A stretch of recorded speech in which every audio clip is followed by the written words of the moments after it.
मेरे मोहतरम बुजुर्ग अजीज और दोस्तों, अल्लाह तबारक व तआला ने मुझे और आपको दुनिया में एक मकसद के तहत पैदा किया है। अल्लाह खुद कुरान में फरमाता है, अफ़हसिबतुम अन्नमा खलक़नाकुम अबसा। अल्लाह फरमाता है कि हमने तुमको बेकार पैदा किया है, और आगे फरमाया कि तुम हमारे तरफ लौटा ही नहीं जाओगे। हमारे दुनिया में आने का एक मकसद है। अल्लाह ने दुनिया में जितनी भी मखलूक़ात बनाई, उसके अंदर अल्लाह पाक ने हमको अशरफुल मखलूक़ात बनाया, और उन सब के अंदर अल्लाह पाक ने मुझे और आपको ईमान की दौलत दी। ईमान बहुत बड़ी दौलत है। तो जनाब रसूलुल्लाह सल्लल्लाहु अलैहि वसल्लम की उम्मत में अल्लाह ने पैदा किया, इसलिए हमें फ़ख्र होना चाहिए। मुसलमान होने के नाते हमें फ़ख्र होना चाहिए, क्योंकि दुनिया की बका ईमान वाले की बुनियाद पर है। जिस दिन ईमान वाला नहीं होगा, अल्लाह दुनिया की कोई ज़रूरत नहीं होगा। ये तो पूरी दुनिया का दूल्हा है। जिस दिन दूल्हा दुनिया से रुखसत हो जाएगा, अल्लाह दुनिया को तोड़ देंगे। अल्लाह फरिया निशान देते थे, ईमान वाला दुनिया में दूल्हा है और जितने भी गैर ईमान वाले वो बाराती है, और ये सब हमारी बरकत से खाना खा रहे हैं। फिर उन्होंने एक मिसाल दी कि एक आदमी की मंगनी तय हो जाए और उसकी बारात लेके अहमदाबाद जाने का हो, तो लड़की वाले कितना इंतजाम करेंगे। बेहतरीन किस्म का कालीन बिछाएंगे, मंडप डेकोरेशन होगा, और छोटी छोटी सीरीज लाइटें होगी, बड़े बड़े हेलोजन भी लगाए जाएंगे। लगाते नहीं लगाते भाई? किसी की शादी में गए नहीं गए? हाँ, आजकल तो अल्लाह माफ़ करे, ईमान वालों ने दीन की मेहनत को छोड़ा, तो जैसे गैर शादियाँ मनाते वैसे शादियाँ हम मनाते। अब ये सारा इंतजाम वो करेगा। अब विसनगर से 2 लग्जरी भर के चली जावे, और लड़की वालों को जाके कहे कि अल्हम्दुलिल्लाह बारात आ गई है, दूल्हा भाग गया। क्या करेगा वो? बिठाएगा तुमको, खाना खिलाएगा, पानी भी नहीं पिलाएगा, और वो लड़की वाले यूँ कहेंगे कि जिसकी बरकत से ये सारा करें, उसको तो छोड़ के आए, उसको लेके आओ, उसके बाद ही सारी चीज़ें मिलेंगी। फिर मौलाना ने फरमाया कि अल्लाह ने इस ज़मीन को कालीन बनाया, और ये आसमान को मंडप डेकोरेशन बनाया, और चांद और सूरज जो है हेलोजन लाइट है, और ये छोटे छोटे सितारे नज़र आते हैं, वो क्या है? सीरीज लाइटें होती है ना। ये दूल्हे के लिए सजाया है। बोले जिस दिन ये दूल्हा दुनिया से रुखसत हो जाएगा, तो अल्लाह चांद और सूरज के निजाम को तोड़ देंगे, आसमान जमीन पे धड़ाम करके गिर जाएगा, और दुनिया का निजाम ख़त्म हो जाएगा। अल्लाह गैरों की रोजी को हराम कर देंगे, घूंट पानी नहीं देंगे। इससे पता चला कि जितने गैर लोग हैं, इनको रोजी मिल रही है, किसकी बरकत से मिल रही है? ईमान वाले। आज हमने दुनिया की हर चीज़ को पहचाना, अपनी कीमत को नहीं पहचाना कि मैं अल्लाह के नज़दीक कितना कीमती हूँ, और कितनी बड़ी दौलत अल्लाह ने मुझे और आपको दी है। मामूली चीज़ है। देखो, यहाँ पे वाज तकरीर नहीं करनी, अपने तो एक बात को समझना है। दुनिया में आए हैं, आए नहीं, अल्लाह ने हमको भेजा है। कोई आदमी अपनी मर्जी से आता है? अच्छा, दुनिया से जाता है तो अपनी मर्जी से जाता है। अल्लाह पाक ने ईमान वालों की और दुनिया के अंदर बसने वाले तमाम इंसानों की दुनिया आखिरत की कामयाबी के लिए हम सबको मुबारक दीन अता फरमाया, और दीन के साथ दीन की मेहनत अता फरमाई। दीन भी दिया और दीन की मेहनत भी दी। और दुनिया का जाब्ता और कानून है कि आदमी जिस चीज़ पर मेहनत करता है, वो चीज़ उसके नज़दीक कीमती बनती है। बनती है नहीं बनती? मोबाइल पर मेहनत की, मोबाइल कीमती बना। कंप्यूटर पर मेहनत की, कंप्यूटर कीमती बना, है ना। इंसानों ने दुनिया में लोहे पे मेहनत की तो इसको आसमान में उड़ा दिया, और लकड़े पर मेहनत की तो पानी में तैरा दिया। लेकिन अपने आप मेहनत नहीं की तो इंसान दुनिया में बेकीमत बन रहा है। चंद दुनिया के ठीकरों के खातिर और चंद जमीन के टुकड़ों के खातिर भाई भाई का कत्ल कर देता है। इसलिए अल्लाह वाले फरमाते हैं कि ये मेहनत भाई दोस्तों बुजुर्गों हमारे अंदर का बनाने की ज़रूरत है। ईमान जुबान के बोल पर बोलना, बोले नहीं, ईमान के रहने की जगह तो इंसान का दिल है। ये चीज़ अंदर उतरनी चाहिए। अल्लाह की जात से होने का यकीन, अल्लाह की ताकत, अल्लाह के खजाने, अल्लाह ही बड़े हैं, अल्लाह से बड़ा कोई नहीं है। आज अल्लाह मुझे और आपको माफ़ फरमावे। मेरी 65 ईयर्स की एज हो गई, आप अभी नौजवान हो। हम अपनी ज़िंदगी पर, पिछली ज़िंदगी पर गौर करें। एक श्रद्धा मैंने और आपने ऐसा किया हो अल्लाह के नज़दीक, जो अल्लाह के लिए किया हो, जिसमें गैरुल्लाह का ख्याल ना आया हो। दावे के साथ कोई आदमी कह सकता है? ये रूटीन है जिसको आदमी कर रहा है। अल्लाह के नबी सल्लल्लाहु अलैहि वसल्लम ने 23 साल की मेहनत के अंदर सहाबा के अंदर ईमान, वो का ईमान बना और ईमान पकाया कि उनके दिल में नमाज के दौरान गैर का ख्याल आता था तो बेचैन हो जाते थे। नमाज पढ़ रहे, बाग का ख्याल आ गया, पूरे बाग को अल्लाह के रास्ते में वक़्फ़ कर दिया। किया नहीं किया? तो ये अंदर का हमारा बन जाए, इसके लिए दावत की मेहनत है। और ये मेहनत हर तबके के लिए। कारी साहब ने फरमाया था हमारे मकाम के अंदर रिटायरमेंट नहीं है। गवर्नमेंट डिपार्टमेंट में 58 ईयर्स या 60 ईयर्स के बाद इसको रिटायर कर दिया जाता है। और फरमाते हैं कि जो रिटायर हो जाते हैं गवर्नमेंट सर्वेंट जो है, इसको अपॉइंटमेंट दिया जाता है यहाँ पे। हमारे यहाँ रिटायरमेंट मौत के बॉर्डर पर है। कब है? और आप हजरात जो है इस जगह पर, ऐसी जगह पर कॉलेजों में, स्कूलों में जाते हैं, वो जहाँ का माहौल आपसे ज़्यादा हम जानते हैं। इतना बिगड़ा हुआ माहौल। आजकल का सिलेबस देखो आप, बच्चों को क्या पिलाया जा रहा है स्कूलों में, इनको क्या सुनाया जा रहा है। ये हमला हमारे अकीदे पर कर रहे हैं। और इसी से आदमी को ये मेहनत बचा सकती है उन चीज़ों से। अगर मेहनत में अपने वक्त को नहीं लगाया, अपनी जान को नहीं खपाया, अपने औकात को इस मेहनत में नहीं लगाया, भाई दोस्तों बुजुर्गों, बहुत बड़ा नुकसान होगा, दुनिया का भी आखिरत का भी।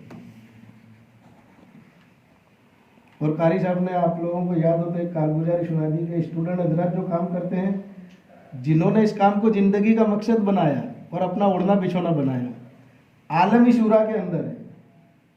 भाई फारूक कौन है? इंजीनियर है आलमी शूरा में। प्रोफेसर सनाउल्लाह कौन है? प्रोफेसर नादिर अली साहब रहमतुल्लाह अलैह, अलीगढ़ यूनिवर्सिटी के डीन थे। अल्लाह ने कहाँ काम किया इनका? कितने मुल्कों में गए। पूरे इंग्लैंड को उठाने वाले, फ्रांस को उठाने वाले कर्नल अमीरुद्दीन है, तो मिलिट्री में बहुत बड़े कर्नल हैं। अल्लाह ने ज़बरदस्त सलाहियत रखी है हमारे नौजवानों में। दुनिया के एजुकेशन के खिलाफ नहीं है, एजुकेशन लो। इस वक्त इस्लाम को और मुसलमानों को अच्छे डॉक्टर की ज़रूरत है, अच्छे इंजीनियर की ज़रूरत है, अच्छे प्रोफेसर की ज़रूरत है। लेकिन अल्लाह वाले फरमाते हैं कि दीनदार डॉक्टर की ज़रूरत है, और दीनदार प्रोफेसर की ज़रूरत है, दीनदार इंजीनियर की ज़रूरत है। जो डॉक्टर दीनदार होगा ना, वो छुरी नहीं चलाएगा, उसके पास गरीब आएगा तो उसका ख्याल रखेगा। जो इंजीनियर दीनदार होगा, वो उसके दिल में अल्लाह का खौफ होगा, अल्लाह से ताल्लुक जुड़ा हुआ होगा, माल में मिलावट नहीं करेगा। वरना आज देखो दुनिया में कैसा हो रहा है, हो रहा है नहीं हो रहा। इसलिए मेहनत अल्लाह ने मुझे और आपको दिया। जितना अल्लाह का शुक्र अदा करे कम है। और इल्म सीखने के लिए उम्र की कोई कैद नहीं है। कैद है? 1976 में मैंने फर्स्ट ईयर बीकॉम किया था इसी कॉलेज से, सीएम कॉमर्स कॉलेज, 1976, याद रखना। उसके बाद इंडियन एयरफोर्स में मैंने 15 साल सर्विस की। 91 में वहाँ से रिटायर होकर आया। 92 में स्टेट बैंक ऑफ इंडिया के अंदर मैं कैशियर में लगा। 95 में मैंने as a regular student admission लिया ऊंझा में। 95 में एसवाई किया, 96 में टीवाई किया। कितने साल का वक्फा होगा? 20 साल। 76 to 90 डिग्री 20 साल के बाद ली। एक आदमी की पढ़ाई छूट गई और 20 साल बाद उसको बोले तुम कॉलेज में जाओ तो कैसा लगेगा? दिल लगेगा। और वो भी रेगुलर स्टूडेंट, क्लास में नहीं जाता था मैं, लेकिन इंटरनल एग्जाम देने जाता था, पढ़ाई घर करता था पूजा कॉमर्स कॉलेज के अंदर। तो ये मौके हैं, एजुकेशन खूब हासिल करो, लेकिन दीनदारी के साथ। अल्लाह पता नहीं इसके अंदर कैसे हीरे छुपे हुए हैं। अल्लाह कहाँ कहाँ काम लेगा मुझे और आपको पता नहीं है, वो तो उसके इल्म में है। तुफैल दोषी आए, लोगों ने कहा मक्का मुकर्रमा में, यहाँ पे एक मोहम्मद नाम का लड़का, उनकी बात मत सुनना, अपने पुराने बाप दादा के दीन को छोड़कर नई दीन की बात कर रहे हैं। कान में रुई डाल दी इन्होंने ताकि इनकी आवाज़ कान में ना पड़े। लेकिन समझदार थे, अपने कबीले के बड़े थे, उनके दिल में बात आई कि यार लोग कहते हैं लाओ कम से कम बात तो सुने। बात सुन ली अल्लाह के नबी सल्लल्लाहु अलैहि वसल्लम की। फिर जाके सवाल किया आप किसकी दावत देते? बोले अल्लाह एक है और मैं अल्लाह का नबी हूँ, और ज़िंदगी गुजरने का ही तरीका। मोटी मोटी बातें। उस वक्त उलमाए किराम से सुना नमाज फर्ज नहीं थी। फिर उन्होंने फरमाया मेरा क्या काम? बोले जा अपनी बस्ती में जाके काम करो। गए अपने कबीले के अंदर, 1 साल मेहनत करके वापस आए और यूँ फरमाया या नबी अल्लाह बद्दुआ कर दीजिए पूरा मेरा कबीला यानी हलाक हो जावे। एक आदमी ने भी मेरी बात को कबूल नहीं किया। तो अल्लाह के नबी सल्लल्लाहु अलैहि वसल्लम ने फरमाया जिसका खुलासा है कि तुफैल तुम्हारे कौम के अंदर तुम्हारे कबीले में ऐसे हीरे हैं जिनको अल्लाह के सिवा कोई नहीं जानता। हमें तो अल्लाह ने मेहनत का मुकल्लफ बनाया है, हिदायत तो अल्लाह के हाथ में। फिर से गए, मेहनत की, और उसी के अंदर से हजरत अबू हुरैरा पैदा हुआ जो हदीस के सबसे बड़े रावी है। तो हम नहीं जानते। हमारी एक थोड़ी सी मेहनत की बुनियाद पर अगर कोई आदमी राह रास्त पर आ गया तो हमारी मदद के लिए काफ़ी है। इसलिए स्कूल कॉलेज के अंदर हमारी ज़िंदगी कैसी गुजरनी चाहिए। मैं जब दिल्ली के अंदर सर्विस करता था तो हमारे यहाँ एक शमसुल हुदा साहब थे, वारंट अफसर। उस वक्त मेरे दाढ़ी वगैरह नहीं थी। 1982 में 6 महीने तक एक आदमी मेरे पीछे पड़ा रहा नासिक में। उसका नाम था दीन मोहम्मद खान कयाम खानी, अल्लाह उसको जजाए खैर अता फरमाए। मुझे कुछ नहीं आता था, उसने मेहनत की। उनको गालियाँ देता, धक्के देता, उनसे बचने के लिए ऑफिस से 1:30 बजे आता, खाना खा के यूनिफॉर्म पहन के 3 से 6 और 6 से 9 2 पिक्चर देखता। कितने? और रात को 11 बजे जब आता तो मेरी खटिया पर बैठा होता, बीड़ी पीता। मैंने उसको कहा यार खान साहब तुमको ये 65 मुसलमान है यहाँ देवलाली में, उसमें मेरा ही जगह दिखते तू यहाँ के बैठ जाता है। बोलता नहीं एक दिन तुम आओगे। अब उस वक्त अपनों को समझ में भी नहीं आया, मदरसे में भी नहीं गए, लेकिन वो अल्लाह का बंदा हिम्मत नहीं हारा। और आज भी नासिक सिटी के अंदर दावत का काम नहीं है। मरकज नासिक रोड में है, बिटको के बिल्कुल सामने। तो वहाँ हफ्तावारी इज्तिमा शनिचर को होता था। तो उन्होंने एक दिन मेरे को फ़ोन किया, मुझे कि शनिचर है कल आप मेरे साथ चलो। बोले आज तो जाके आवे हम। तो मेरे दिल में भी अल्लाह ने बात डाली यार कि इतने महीनों से इसको मैं थका रहा हूँ। तो मैंने भूल से उसको यूँ कह दिया कि इंशाल्लाह आज चलेंगे। उस वक्त मुझे पता नहीं था इंशाल्लाह का मतलब क्या होता। वो तो लोगों से सुनते थे, वो बोल देते थे। वहाँ पे पहुँचे हम तो पहली मरतबा मैंने वहाँ पे देखा तो मुराद खां जमात लेके आए थे, चंबल के डाकू। उनका पहला बयान मैंने सुना और वो बात सुनने के बाद फिर एहसास हुआ अल्लाह पाक जो है ना, आदमी जब दीन की मेहनत करता है तो अल्लाह पाक ऐसी ऐसी बातें निकलवाते हैं कि जो मजमे की पिछली ज़िंदगी से ताल्लुक़ रखती है। वो यही बात कर रहे थे कि हमारे दुनिया में आने का मकसद क्या और हमारी ज़िंदगी कहाँ गुजर रही है। उस दिन मैं बहुत रोया। मैं क्या यार हम तो गफलत में पड़े हुए, मरने के बाद क्या होगा। फिर वो खान साहब को मैं बोला यार अभी तो बात 15-20 मिनट हुई। बोले फजर की नमाज के बाद 1 घंटा बयान होगा। बोले कल संडे है यहाँ पे रुक जाओ। तो हम वहाँ रुके तो वहाँ पे खान साहब ने कुछ जिम्मेदार थे, इनको कह दिया कि भाई ये नया नटखट का नहीं आया। और मेरी ज़िंदगी कैसी थी, स्टेज पे डांस करना, बड़े बड़े प्रोग्राम करता था मैं एयरफोर्स में सर्विस के साथ। तो सब जिम्मेदार बेचारे वहाँ पे बिस्तर खाना ये, तो मैं ताजुब करता कि यार ऐसी सेवा तो घर में भी कोई नहीं करता, ऐसी सेवा करता। तबलीग वालों को उंगली दो तो हाथ पकड़ लेती। पकड़ते हैं ना। फिर सुबह का बयान सुना, फिर जिंदगी का रुख पलटा। फिर मैं हर शनिचर को इनको फ़ोन करता था कि जाना है। उस अल्लाह के बंदे ने फिर मुझे अपना मकान दिया, मुझे अलीफ बात ता से अधिक पढ़ना सिखाया उसने। मैं सारी चीज़ें तबलीग में सीखा हूँ, कुरान पढ़ना, उर्दू लिखना, उर्दू पढ़ना, सब इसी में सीखा हूँ, मदरसे में नहीं किया। तो ये मेहनत है। अब उसको कितना अजर मिला होगा? कुरान शुरू हुए उसकी ट्रांसफ़र हो गई आसाम, क्योंकि मिलिट्री के अंदर 3-4 साल के बाद कहीं भी तुमको इंडिया में फेंक देते। अब उस ज़माने में मैं सुनता था बातें कि निजामुद्दीन मरकज़ है बहुत बड़ा और पूरी दुनिया के लोग वहाँ पे आते हैं, तबलीग का मेन मरकज़। तो मैं नमाज के बाद दुआ मांगता था कि भाई अल्लाह मुझे दिल्ली पहुँचा दे। खान साहब के जाने के 6 महीने के बाद हमारे 70 आदमियों की ट्रांसफ़र हुई, उसमें मेरा पहला नाम था, ऐसे चौहान ट्रांसफ़र टू दिल्ली। ये मेरी पहली दुआ कबूल हुई। अल्लाह के रास्ते में बनी इसराइल के नबियों की तरह दुआएं कबूल होती है। अब दिल में नीयत ये की थी कि जब तक निजामुद्दीन मरकज़ नहीं देखूंगा खाना नहीं खाऊंगा। रेलवे स्टेशन पे हमारी गाड़ी लेने आई, लेके मेरे को वहाँ कैंप में ले गए। कैंप में ले जाने के बाद फिर मैं बोला अब कहाँ जाना चाहिए, दिल्ली में पहली मरतबा है, निजामुद्दीन कहाँ है। जैसी नीयत होती है ना तो अल्लाह ऐसे फैसले भी करता है। फिर तुम्हारे दिल में जो फिक्रें होती है तो अल्लाह ऐसे साथी भी मिला देते। एक आदमी को देखा इतनी बड़ी दाढ़ी, आ रहा है यूनिफॉर्म पहना हुआ, खाना खाए। तो मेरे तो दाढ़ी नहीं थी, मैंने उसको सलाम किया। तो मुझे कहा आप मुसलमान हो? मैं कहा मैं मुसलमान हूँ, अभी ट्रांसफ़र होकर आया हूँ देवलाली से। अब मेरे दिल में वसवसा था कि ये निजामुद्दीन मरकज़ वाला है या दरगाह वाला है। तो मैंने उनको पूछा, मैं कहा निजामुद्दीन रहमतुल्लाह अलैह का मज़ार कहाँ है?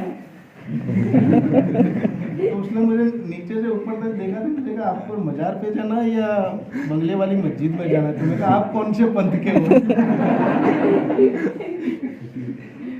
तो मैं मरकज़ वाला हूँ। मैं कहा चलो फिर मुझे ले चलो। फिर वहाँ गया और वहाँ जाने के बाद फिर मैंने खाना खाया पहली मरतबा। और फिर वहाँ भी अल्लाह ने ऐसे साथी मिलाए। आजमगढ़ के एक हमारे वारंट ऑफिसर थे शमसुल हुदा साहब, 3 घंटे मेरे को उर्दू लिखाते थे बिठा के, सोटी लेके बैठते थे। मुझे बोले देखो हमारे मिलिट्री के कैंप सिटी से बाहर होते हैं, बच्चों को क्या सिखाओगे, उर्दू सीखो। उस वक्त फिर इन्होंने मेरे को मशवरा दिया कि अहमद लाट साहब और पूरे गुजरात के बड़े बड़े अकाबिर हैं, उनके पास जाके मशवरा लो कि मिलिट्री में तबलीग का काम कैसे करें। जैसे हमारे स्टूडेंट हजरात मिलते ना यहाँ पे, तो हमारे बड़े तरगीब देते कि भाई स्कूल कॉलेज में तबलीग का काम कैसे करें। तो हमको फिर तरतीब बताते। मैं वहाँ मशवरा लेने गया। उस जमाने में जवानी का जोश था, कैटी के अंदर इन बिन करके टाई वगैरह लगा के हीरो स्टाइल में। और बंगले वाली मस्जिद बहुत छोटी थी, ऐसे अंदर घुसो तो पहले राइट साइड में ऐसे सीढ़ियाँ आती थी, लेफ्ट साइड में नीचे बैतुल खला वगैरह, ऊपर थोड़ा 2 पगथिया चढ़ो तो होश थी और 3 कमरे थे। वो सीढ़ी पे मेरा चढ़ना मौलवी अहमद लाट साहब का, और उन्होंने मेरे को कहा कि आप वहाँ जाओ। तो मैं तो बड़ा खुश हुआ, फखर कि इतनी बड़ी हस्ती को अपने मिलने जाओ। अब मैं वहाँ गया तो उनसे बात कैसे लहजे में की, मिलिट्री का पावर होता है ना, मिलिट्री वाले होते हैं उनके पास, और जवानी का हो। मैंने जाके सलाम किया, मुझे अस्सलाम वालेकुम। मैं कहा मौलाना मैं गुजरात का रहने वाला हूँ, महसाना के करीब में 1.25 लाख आम है और यहाँ मिलिट्री में सर्विस करता हूँ और आपसे मशवरा लेने आया हूँ मिलिट्री में तबलीग का काम कैसे करें। तो मौलवी अहमद लाट साहब ने मेरे को नीचे से ऊपर तक देखा, फिर यहाँ से पकड़ के झंझोड़ा इन्होंने। मुझे तो तुम कोई CID का आदमी लगते हो, तुम्हारा चेहरा अंग्रेजों जैसा, तुम्हारा लिबास अंग्रेजों, चले आते हैं मशवरा लेने में। ऐसे दूझने लगा। मैं कहा यार या तो अपनी पथारी फिर गई, वहाँ से वापस आया। फिर वो है मेरे को आजमगढ़ वाले हुदा साहब थे, वो शाम को मेरे घर आए, मुझे बोले क्या हुआ, मशवरा लेके आए। मैं कहा तुमने कहा मेरे को भारतीय बोर्ड में भेजा था। तो क्या क्या बोले, मैं कहा तुम्हारा चेहरा अंग्रेजों जैसा, तुम्हारा लिबास अंग्रेजों जैसा। तो मेरे को क्या कहते पता है, मुझे क्या आप दाढ़ी रखने की परमिशन आ गई है, मिलिट्री एयरफोर्स में दाढ़ी रख लो। मैं तुम भी अजीब आदमी हो गया। इंडिया को इतने साल हुए आज़ाद हुए, आज तक इंडियन एयरफोर्स के अंदर एक ही chief of the air staff Muslim आया है, IH लतीफ़। वो इलाहाबाद के शायद रहने वाले थे और महाराष्ट्र के गवर्नर अली यावर जंग के दामाद थे। वो जब chief of the air staff बने थे, उन्होंने एक पॉलिसी लेटर बाहर पड़ा कि Muslim personnel can keep and grow beard on religious ground permanently. आपको सिर्फ इन्फॉर्म करना है। फिर मैंने परमिशन ली, वहाँ पे 1986 में दाढ़ी रखी। 8-10 महीने के बाद कुछ फिर आइडेंटिटी कार्ड भी बदलना था, फ़ोटो वगैरह चेंज किया, लिबास उतार दिया, कुर्ता पजामा पहना, टोपी आ गई। फिर वो मुद्दा साहब मेरे को 10 महीने बाद बोलते आप मशवरा लेने जाओ। मैंने कहा उस दिन तो मेरे को डांटा था, अब जाऊँगा तो मौलाना अहमद लाड साहब डंडे से मारेंगे। बोले नहीं मारेंगे। फिर मैं इनके पास गया मशवरा लेने। तो जिस जगह पर मेरी पहली मुलाकात हुई थी, उसी दूसरी मर्तबा भी मेरा सीढ़ियों पे चढ़ना, उनका उतरना। और जैसे मेरे पर नज़र पड़ी, मैंने सलाम किया तो मेरे को सीने से लगाया। मुझे कहा तुम वही मिलिट्री वाले हो ना? मैंने कहा मौलाना मैं वही हूँ। फिर मेरे कंधे पे हाथ रख के मुझे ले गए। 7 नंबर का शायद कमरा था उनका ऊपर। वहाँ जाके सारी तरकीब बताई कि तुम जिस जगह सर्विस करते हो वहाँ पे कुछ जगह मुतय्यन करो और वहाँ पे नमाज चालू करो जोहर की, और फ़ज़ाइल आमाल साथ में रखो और फ़ज़ाइल आमाल की तालीम करो। तो मौलाना को मैंने एक सवाल किया था कि मौलाना ये काम करने से इस असर क्या होंगे, इसके असरात क्या पड़ेंगे, फ़ायदा क्या होगा इससे? तो बोले जब तुम इज्तिमाई शक्ल में वहाँ के मुसलमानों को जमा करके नमाज पढ़ोगे और जब तालीम करोगे तो ये गैरों के लिए दावत का जरिया बनेगा कि हमारी ऑफिसों के अंदर और हमारे माहौल में सारी जो नाजायज़ चीज़ें वो जायज़ है, इनको कौन सी चीज़ मजबूर कर रही है इससे रोकने के लिए, ये दावत का जरिया बनेगा।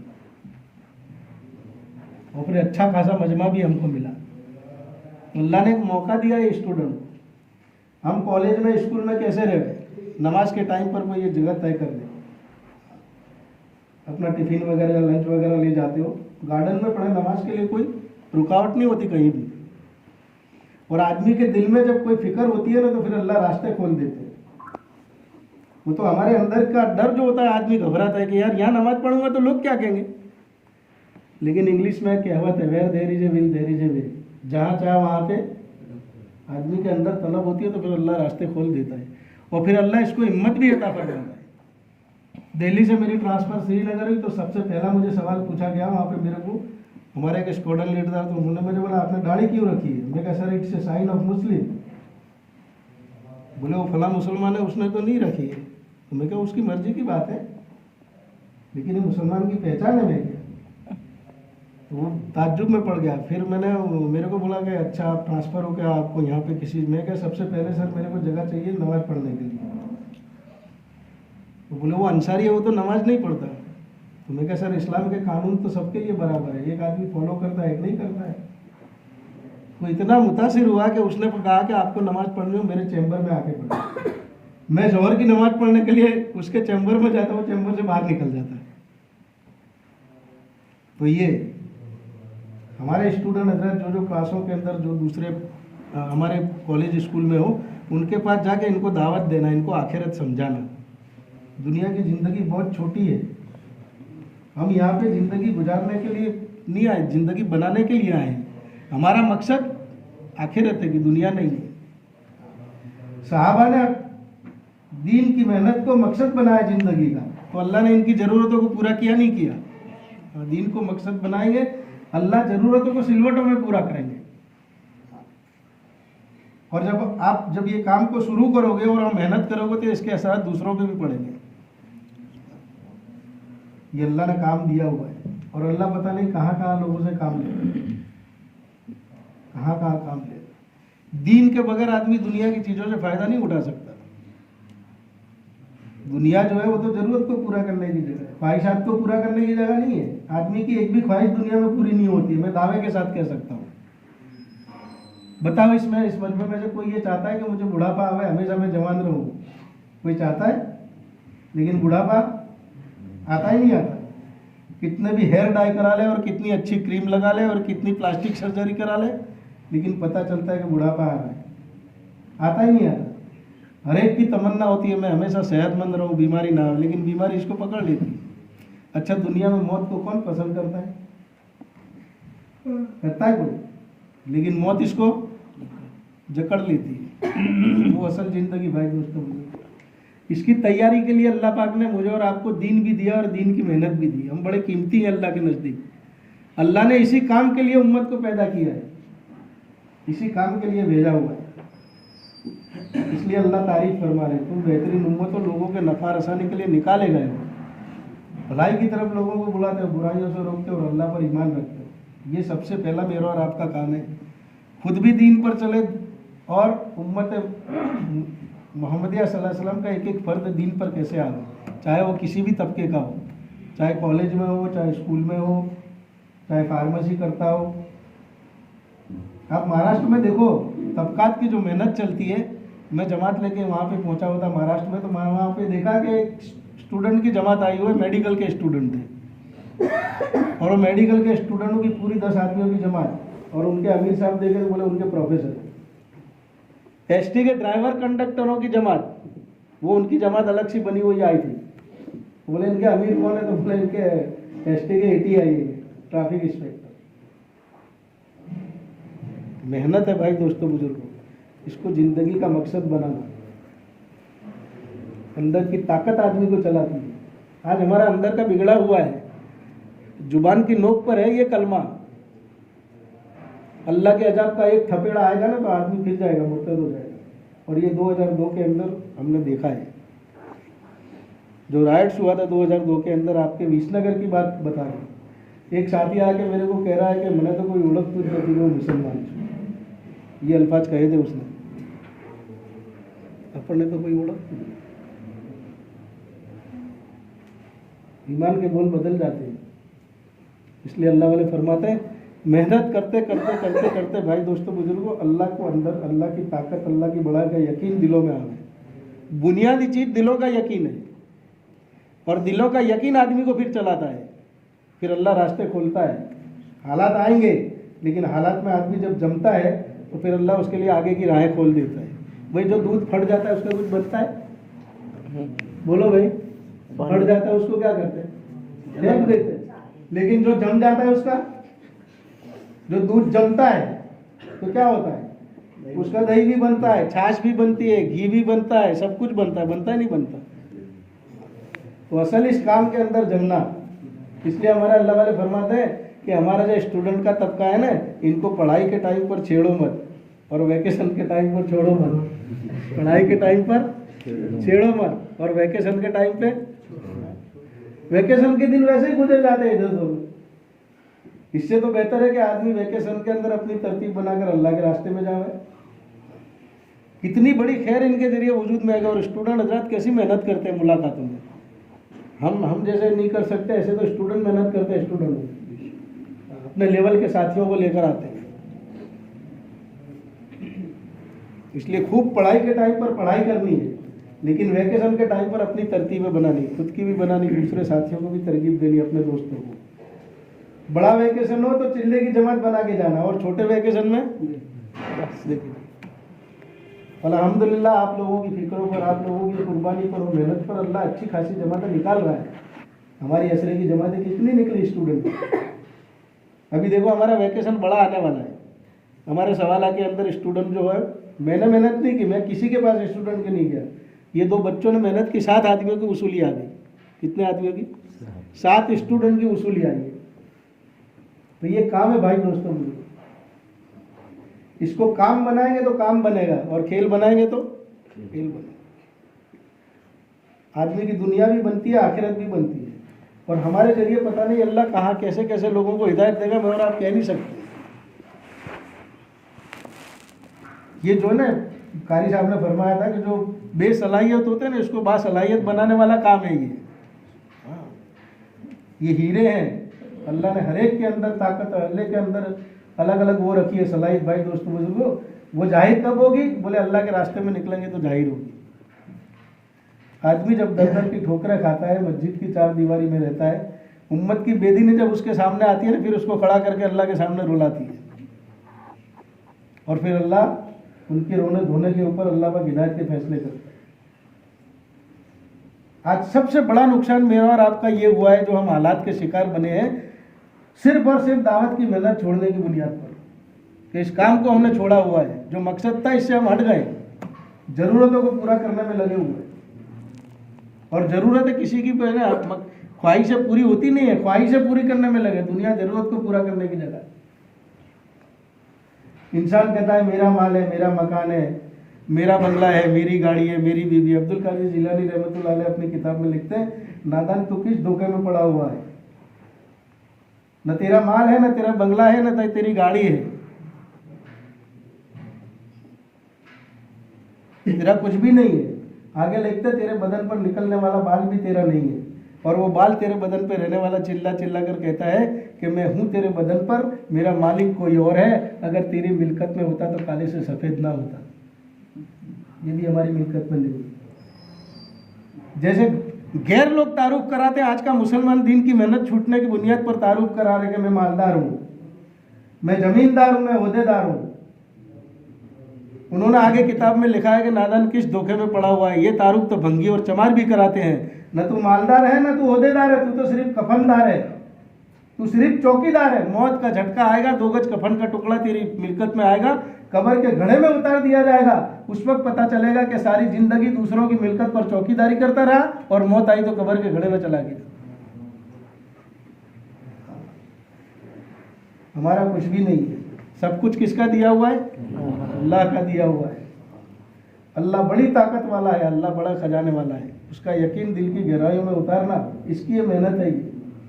और जब ये अंदर उतर जाएगी, फिर आदमी को एसी बंगले में नींद नहीं आएगी। उम्मत की बेदीनी का गम इसको बेचैन करेगा, रातों को नींद नहीं आएगी। एक ही धुन और एक फिक्र इसको बनाना भाई दोस्तों बुजुर्ग। और अल्लाह का वादा इस मेहनत के साथ है, मदद का वादा। मौलाना इस्माइल साहब गोदरदी वो फरमाते थे कि भाई फरमाया कि भाई तुम दीन की मदद करो, अल्लाह तुम्हारी मदद करेगा। आगे की बात बताए कि तुम दीन की मदद करते रहोगे, अल्लाह तुम्हारी मदद करता रहेगा। जो मदद है इस मेहनत के ऊपर सहाबा के साथ आई है, आज भी अल्लाह इस बात पर कादिर है कि जब इसको फिक्रों के साथ आदमी यानी अल्लाह का ताल्लुक दिल में बसाते हुए इस मेहनत को अल्लाह की रजा के लिए करेगा, अल्लाह की मदद आज भी उसके साथ उतरेगी। अल्लाह की मदद का वादा इसके साथ, दीन की मेहनत के साथ खुली मदद आती है। एजुकेशन के लिए मना नहीं है, डॉक्टर बनो, इंजीनियर बनो, प्रोफेसर बनो, खूब दुनिया की डिग्री हासिल करो, लेकिन दीनदारी के साथ। आखिरी बात बता दूं, दुनिया के अंदर नशे 4 तरह के होते हैं। कि आखिरी बात सुन लो मेरी। एक नशा शराब का होता है,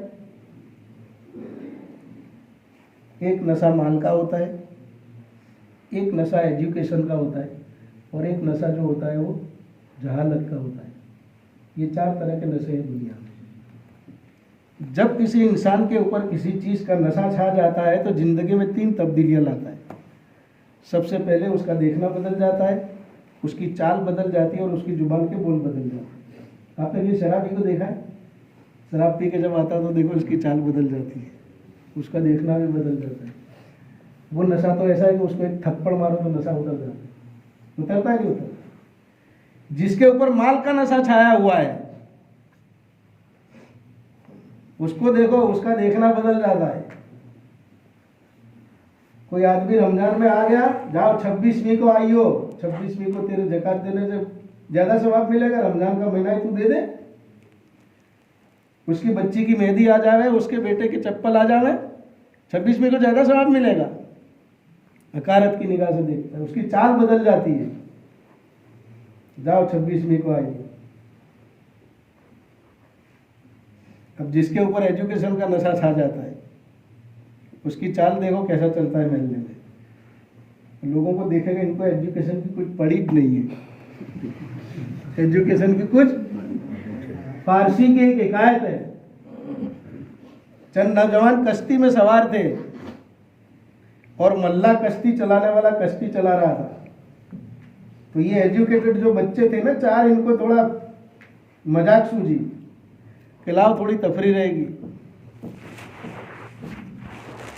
तफरी रहेगी। तो तबलीग वालों को लोग देख के धोखा खाते हैं ना, हाँ यार टोपी दाढ़ी जब्बा लेगा, इनको क्या पता होगा एजुकेशन का। हमारे से ज़्यादा सलाहियत है इनके अंदर है, और अल्लाह ने जो इल्म इनको दिया है वो हमारे पास नहीं है।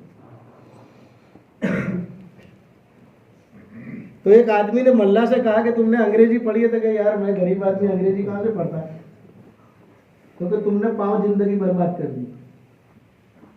25%। दूसरे ने पूछा कि तुमने हिस्ट्री पढ़ी है? बोले हिस्ट्री कहाँ से पढ़ता है, मैं तो गरीब आदमी। बोले पाँव जिंदगी बर्बाद कर दी। कितनी हो गई? याद रखिए। तीसरे ने कहा तुमने ज्योग्राफी पढ़ी है? तो कि मैं गरीब आदमी, ज्योग्राफी कहाँ से पढ़ता है? तो कि पाँव जिंदगी बर्बाद कर दी। कितनी हो गई? 25। फिर चौथे ने कहा कि आपने मैथ पढ़ा? तो मैथ भी नहीं पढ़ा। तो बोले तुमने पाँव जिंदगी बर्बाद कर दी। कितनी हो गई? पूरी। इतने में समंदर के अंदर आ गया तूफान और कश्ती डोलने लगी। तो मल्ला ने यूं पूछा कि तुमने तैरना सीखा है? तो कि नहीं सीखा। बोले तुमने पूरी जिंदगी बर्बाद कर दी। क्या कह रहा है? तुमने पूरी जिंदगी बर्बाद कर दी। फिर इन्होंने फरमाया कि तेरी जिंदगी में डिग्री आ जाए कि ना आ जाए, अगर तेरी जिंदगी में दीन है तो तू दुनिया आखिरत में कामयाब है, वरना डिग्री के नशे में ही मरने वाला है। ये बात थी। दीन मुकद्दम है, ये असल दीन है। दुनिया की डिग्रियां मौत के बॉर्डर पर खत्म हो जाती है और दीन की डिग्री आदमी को कब्र में भी काम आती है, पुलसिरात पर भी काम आती है, मैदान महशर में भी काम आएगी इंशाअल्लाह। और ये डिग्री इसको ले जाएगी जन्नत में। एक आदमी ने अपने बच्चे को बहुत बड़ा एजुकेटेड बनाया, बहुत बड़ा डॉक्टर बना, पूरी जिंदगी का सरमाया उसकी पढ़ाई के पीछे लगा दिया। फॉरेन जाके पता नहीं कौन से कोर्स करते ना मेडिकल वाले, वहां जाके आया। अब वहां से आने के बाद जब वो आया कि इतनी बड़ी डिग्री हासिल की है, इसने बहुत बड़े पैसे वाला था तो उसने बहुत बड़ा यानी हॉस्पिटल भी ओपन कर दिया। और फिर बड़े लोगों के बड़े काम होते हैं तो उसने क्या क्या सबको इन्विटेशन दिया कि इसका इनॉग्रेशन करना है। आजकल तो मकानों को इनॉग्रेशन होते हैं, उद्घाटन होते हैं। हाँ, एक रिबिन लगाई जाती है, फिर इसको काटी जाती है। तो सब लोगों को दावत तक पहुंच गई। वो बच्चा कहता है मेरा एक दोस्त बाकी रह गया। अब वो बाइक लेकर जा रहा है अपने दोस्त को इनविटेशन देने के लिए और रास्ते में एक्सीडेंट हो गया और उसकी मौत हो गई। बताओ उसकी जिंदगी भर की पढ़ाई की मेहनत जो इसको कब्र के अजाब से बचा सकती। ये है भाई दोस्तों, खूब हासिल करो दुनिया की डिग्री, खूब पढ़ाई करो, लेकिन दीनदारी के साथ। दीनदारी वाली जिंदगी के अंदर कामयाबी का मिलना ऐसा यकीनी है जैसे पानी में शक्कर डालने से मीठा होना यकीनी है। और बेदीनी वाली जिंदगी के ऊपर नाकामी का मिलना ऐसा यकीनी है जैसे पानी में नमक डालने से उसका खारा होना यकीनी है। ये तयशुदा बात है और अल्लाह का अटल फैसला है। बगैर दीन के आदमी दुनिया की चीज़ों से फ़ायदा नहीं उठा सकता। बगैर दीन के जो लोग दुनिया कमा रहे हैं उनकी ज़िंदगी देखो। जाहिर में हमको दिखती है कि एसी बंगले में सो रहे हैं और एसी गाड़ी में घूम रहे हैं, रातों को नींद नहीं आती है, वो गोलियां खाते हैं। क्या खाते हैं? टैबलेट खाते हैं, टेट्रामाइसिन, लेट्रामाइसिन, ये टैबलेट आएगी।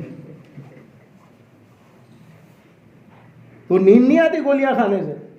आदमी जब सोता है तो साइंस वालों ने रिसर्च किया कि आदमी को नींद कैसे आती है। तो बोले सोने के लिए जब नींद आती है तो उसकी कुछ वेसल्स यानी काम करनी बंद करते, बोले उसको बेहोश करने की इन्होंने टैबलेट बना दी। एक नींद अल्लाह के खजाने से आती है। आदमी जब थका हारा सोकर उठता है तो उसकी सारी थकान दूर हो जाती है। और एक आदमी गोली खा के सोता है, सुबह उठता है तो उसकी थकान डबल हो जाती है। नींद नहीं आती है, एसी लगा हुआ है, डनलोप पे सोया हुआ है, रात को टैबलेट ले रहा है, टेट्रामाइसिन, लेट्रामाइसिन। अब टेट्रा और लेट्रा को निकाल दो, अंग्रेजी वाले उनको पता होगा। माइसिन का मतलब क्या है देख लीजिए। माई यानी मेरा, सीन यानी पाप, गुनाह, अपने गुनाह खा रहे हो। ये है जिंदगी ऐसे ही। अल्लाह हम सबकी हिफाजत फरमाए। इसलिए भाई दोस्तों बुजुर्गों, असल बात तो यही है, हमारा जमा होना इसलिए है कि वो दीन हमारी ज़िंदगी में मुकम्मल कैसे आ रहा है, उसके लिए अल्लाह पाक ने मेहनत अता फरमाई है।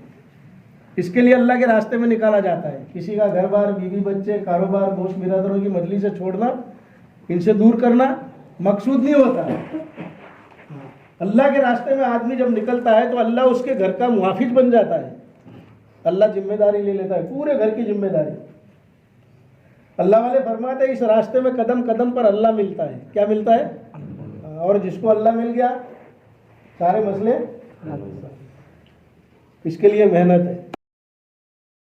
अल्हम्दुलिल्लाह को भाई अल्लाह ताला हमारा जमा होना कबूल करे। आमीन। अभी हम जिन शोबों में ज़िंदगी गुजार रहे हैं, पढ़ाई के ज़माने में आगे खूब बढ़ना है, बहुत खूब मेहनत करनी है। हमारा हर स्टूडेंट अव्वल पोजीशन पर पास हो, इसके लिए मेहनत करना, दुआ करना और नज़र अल्लाह पर रखना। नज़र किस पर रखना? अल्लाह पर। हाँ, न किसी दुनिया के लोगों पर, बस अल्लाह पर नज़र रखना।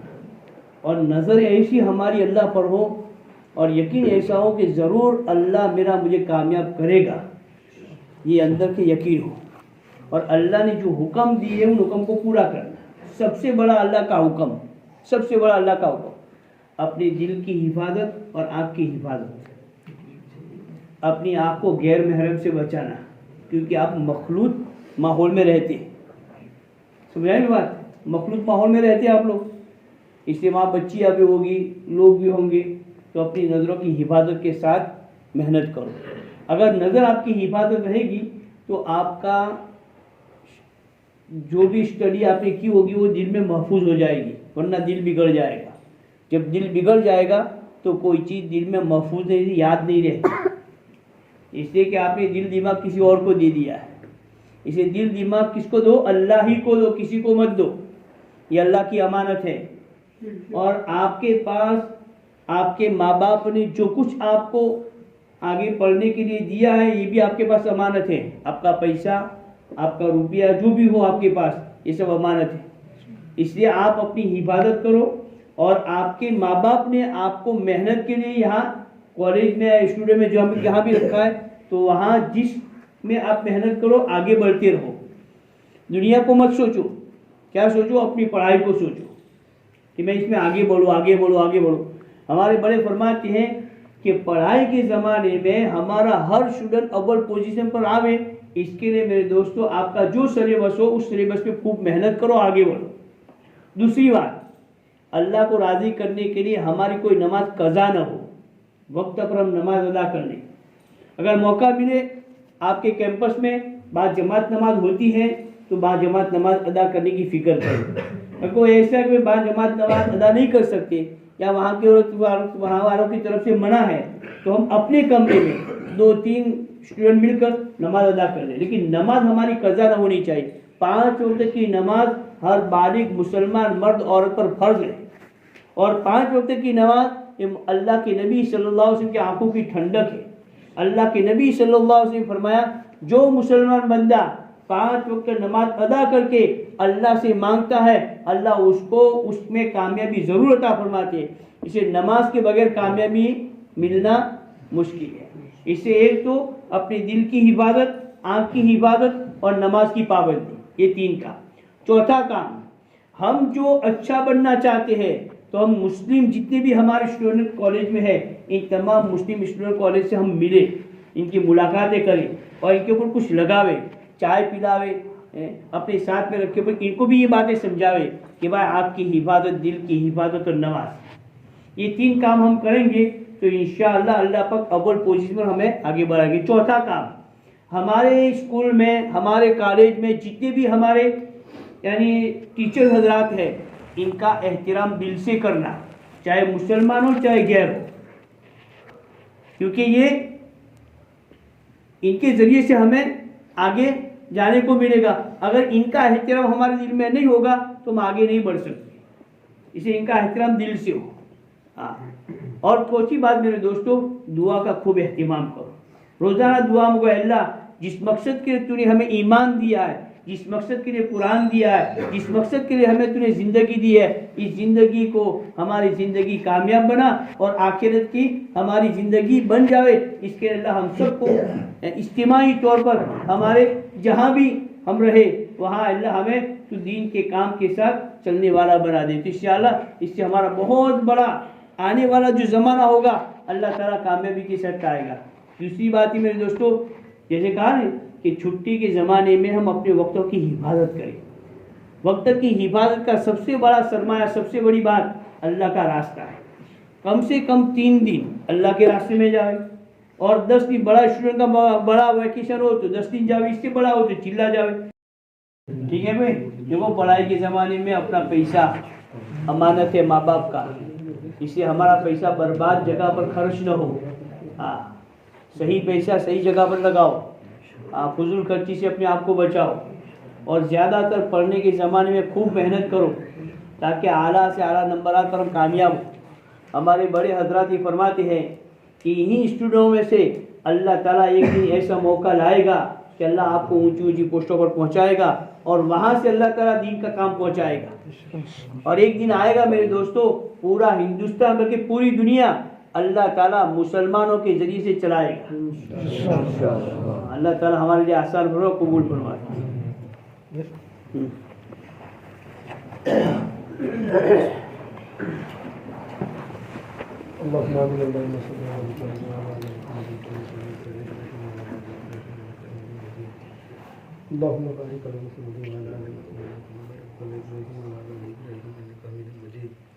या वलल वलीन व या आखिरुल आखिरीन या दिल कुतिल मतीन या राहिमीन या सलीमीन या अरहमर राहिमीन या अकरमुल अकरमीन या हन्नान या मन्नान या जल जलाली वल इकराम या बदीअस समावाति वल अर्द।